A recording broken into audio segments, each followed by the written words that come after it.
Hey, Scott. Yeah, Powell. Let me just turn the sound off here at a Wall Street Journal conference. Sounding very, very dovish, Scott. I want to give you some of the headlines that we have here. He says it's going to take some time to achieve substantial further progress. You remember that's the language that they've used to signal when they might be reducing quantitative easing, but he's not in any hurry to do that. The speed of the rate rise, he said, was, quote, notable. He said it caught my attention, but didn't seem like a guy who was going to do anything about it real quickly. Inflation, he says, is set to increase, but he says that's likely to be temporary. There'll be reopening effects, some bottlenecks, but he thinks the economy and people who are looking at that will look through that and see it as temporary. He also notes the Fed has high standards for maximum employment.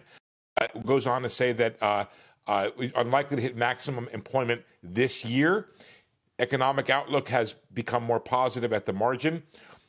Here's a direct quote: "If we see inflation, we will be patient, and the Fed has a commitment not to raise interest rates just because the labor market is strong." I'll go back and listen again, Scott, but I hope you're getting the tenor there.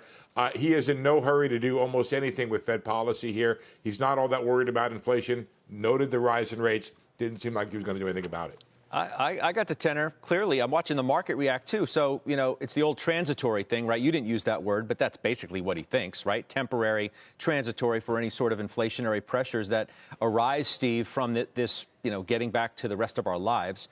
You say he's so dovish, which we believe. Why is the 10-year spiking?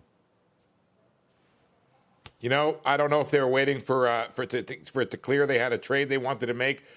There's nothing about this that makes me think Powell is going to raise interest rates or reduce QE any sooner than I thought before this. Two quick things on the inflation thing you talked about. The Fed's view of inflation. You have the base effects, in other words, low inflation dropping out of the year-over-year comparison. That's one. And then second, you have a reopening increase in prices. But Powell keeps insisting that an inflationary process takes many years, and he doesn't believe that the anchored inflation expectations, which have characterized the last several decades, are about to change because of the reopening. Yeah. Steve, I appreciate it.